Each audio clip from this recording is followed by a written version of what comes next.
Shalom Capricorn dan sahabat. The Holy Bible Injil, Amsal 19 ayat 3. Kebodohan menyesatkan jalan orang, lalu gusarlah hatinya terhadap Tuhan. Amin. Yang berikutnya, The Holy Bible Injil, 1 Korintus 1 ayat 21. Oleh karena dunia, saya garis bawahi, oleh karena dunia dalam hikmat Allah tidak mengenal Allah oleh hikmatnya, maka Allah berkenan menyelamatkan mereka yang percaya oleh kebodohan pemberitaan Injil. Amin. Jesus Christ. Tuhan selalu mengampuni umat-umatnya yang percaya, walaupun Anda sering melakukan kesalahan. Sekali lagi, Tuhan selalu mengampuni umat-umatnya yang percaya kepada Jesus Christ. Selalu berdiskusilah kepada ibu ataupun kedua orang tua Anda, karena mereka adalah surga Anda, sehingga jalan Anda tidak menyesatkan manusia, apalagi sampai merusak bumi ini. Oke? Andes Plan Crash, True Story, El Milagro de los Andes, Argentina, 13 Oktober 1972. Mukjizat Andes, kecelakaan pesawat di pegunungan Andes, Argentina. Flight Angkatan Udara Uruguay 571, penerbangan menuju ke Chili dengan membawa 45 orang pemain rugby. Apa yang terjadi? Pesawat menabrak pegunungan. Cuaca diselimuti oleh salju dan es. Mereka berada di pegunungan tersebut dengan cuaca yang sangat dingin. Bisa terjadi hipotermia karena suhu dinginnya udara di pegunungan tersebut.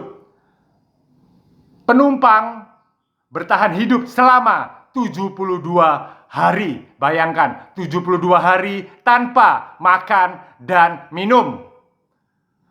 Apa yang terjadi berikutnya? 16 passengers, 16 penumpang pesawat tersebut selamat dengan cara kanibal, memakan mayat teman dan keluarganya. Kita tahu semua kisah Jesus Christ, 5 roti dan 2 ikan. Jesus Christ tidak menginginkan umat-umatnya kelaparan, tidak menginginkan umat-umatnya menjadi binasa. Itulah tadi kisah pegunungan Andes yang bertahan selama 72 hari tanpa makan dan minum. Seperti kita tahu, tokoh Mahatma Gandhi, tokoh anti kekerasan India, dapat bertahan hanya 21 hari hanya dengan menyerap asupan air. Sekali lagi, Mahatma Gandhi, tokoh anti kekerasan India, dapat bertahan hanya 21 hari hanya dengan menyerap asupan air. Perjuangan Jesus Christ mengajarkan cinta, kasih, damai,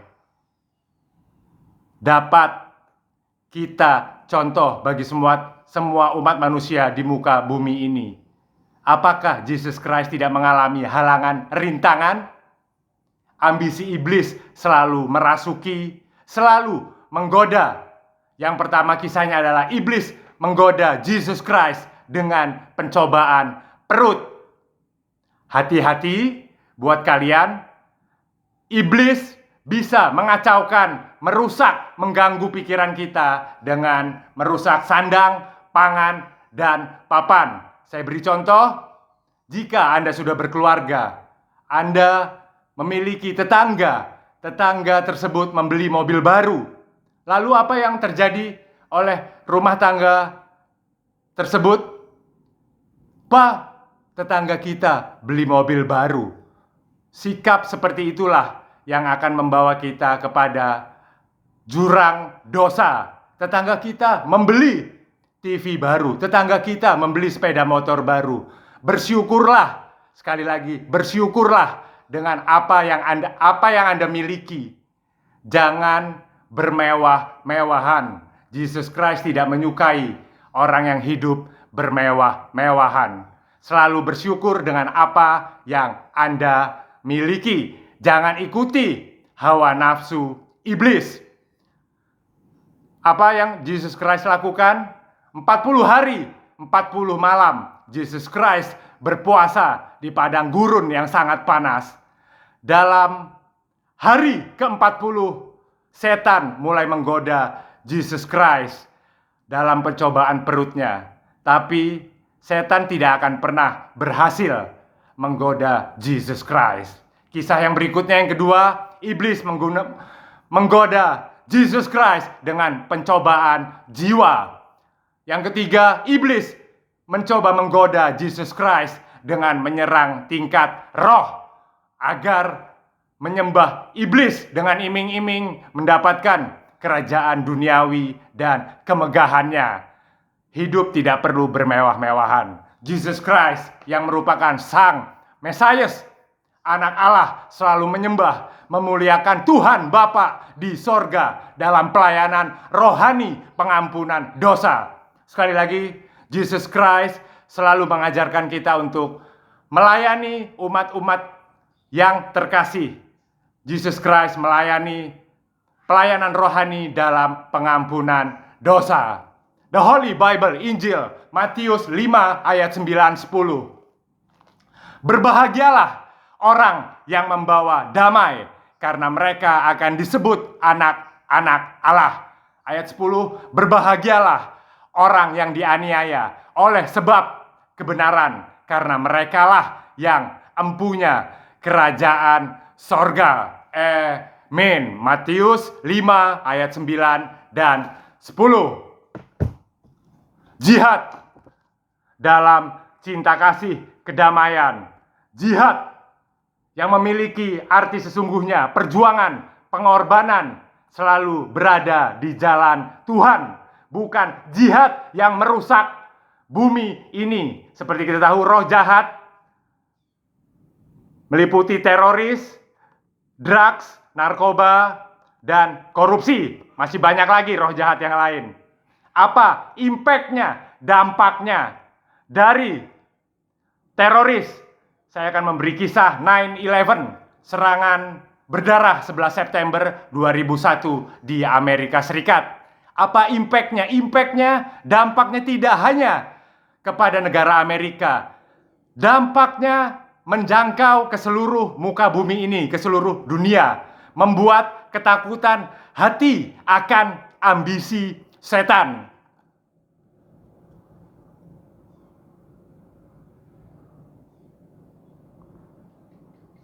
Amerika tidak akan pernah takut kepada teroris, dan Amerika tidak akan pernah bernegosiasi dengan teroris walaupun hanya sepatah kata pun. Ingat itu. Serangan berdarah 11 September 2001, grand design yang dilakukan oleh Taliban, Al-Qaeda, serangan bunuh diri. Saya garis bawahi, bunuh diri. Tuhan Yesus tidak akan mentolerir namanya perbuatan bunuh diri. Bunuh diri akan ditenggelamkan langsung ke dalam neraka jahanam. Ingat itu, bunuh diri akan ditenggelamkan Tuhan ke neraka jahanam, apapun itu alasan Anda. 19 teroris militan Taliban Al-Qaeda membawa 2 pesawat ke Twin Towers WTC, World Trade Center, New York City. 1 pesawat ke Pentagon Arlington, Virginia. 1 pesawat United Airlines Flight 93 jatuh di lapangan Shanksville, Pennsylvania. Berapa korban jiwa yang tewas? 3.000 korban jiwa yang tewas melayang dengan sia-sia. Banyak bocah-bocah tidak berdosa menjadi keganasan teroris. Sekali lagi, banyak bocah-bocah tak berdosa menjadi keganasan teroris.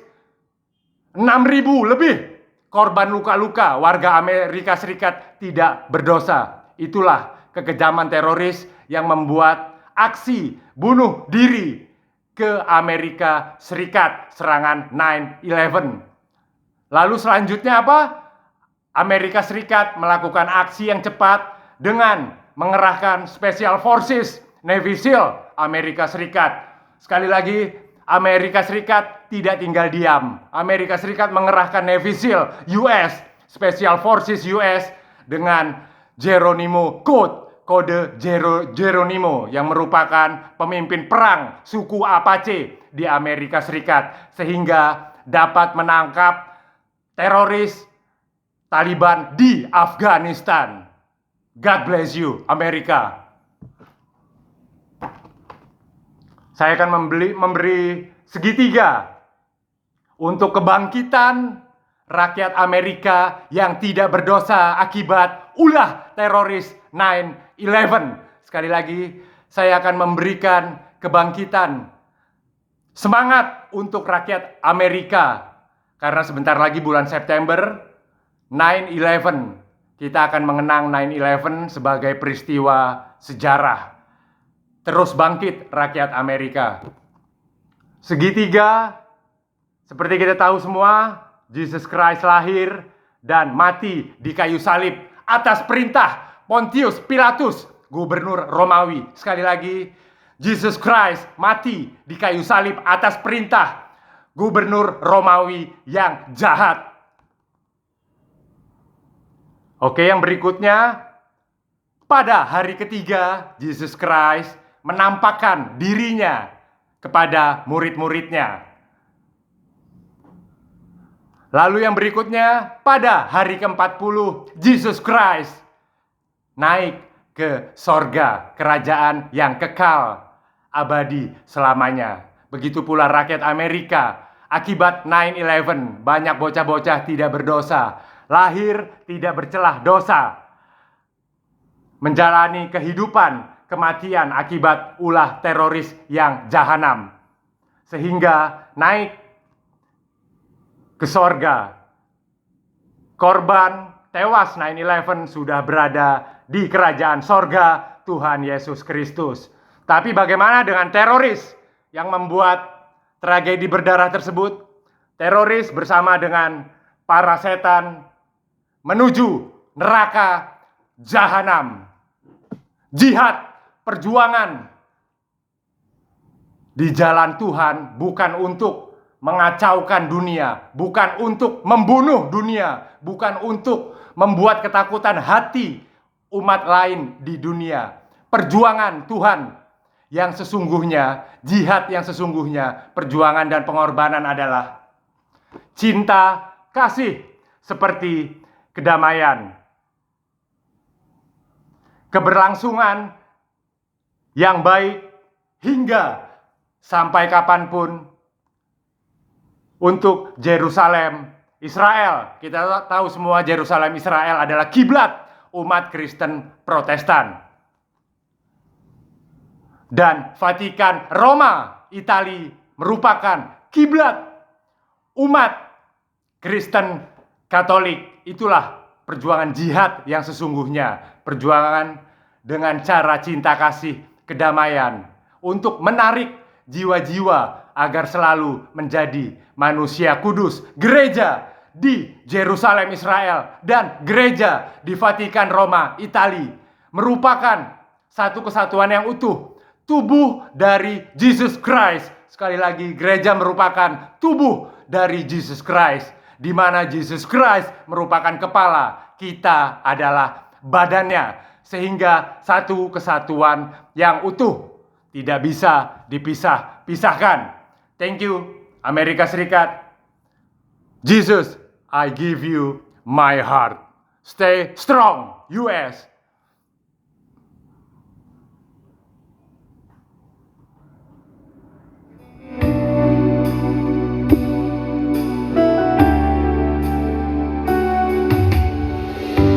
This is my desire to honor you, Lord, with all my heart. I worship you.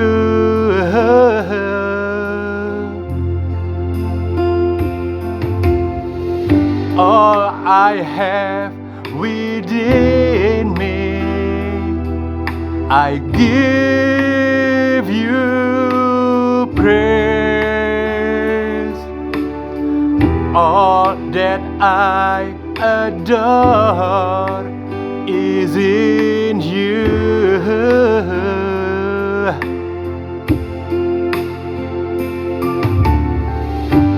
Lord, I give you my heart, I give you my soul. I live for you alone. Every breath that I take, every moment I'm awake. Lord, have your ways in me.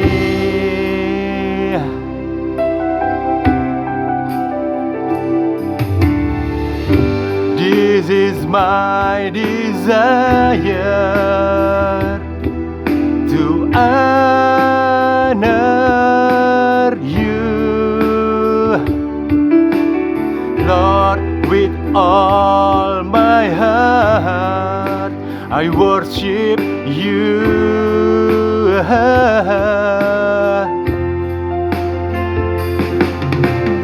All I have within me, I give you praise. All that I adore is in you.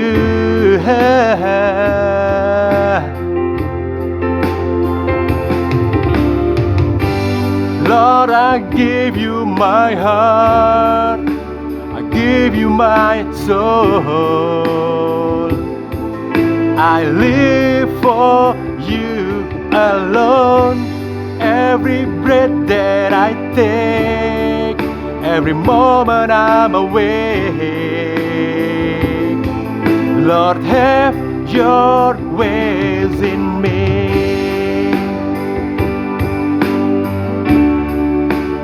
Give you my soul.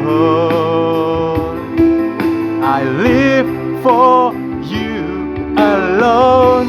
Every breath that I take, every moment I'm awake. Lord, have your ways in me.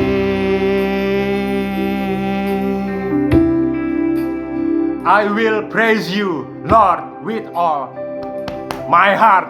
I will tell of all the marvelous things you have done. God bless you, America. Thank you, 9 jobs.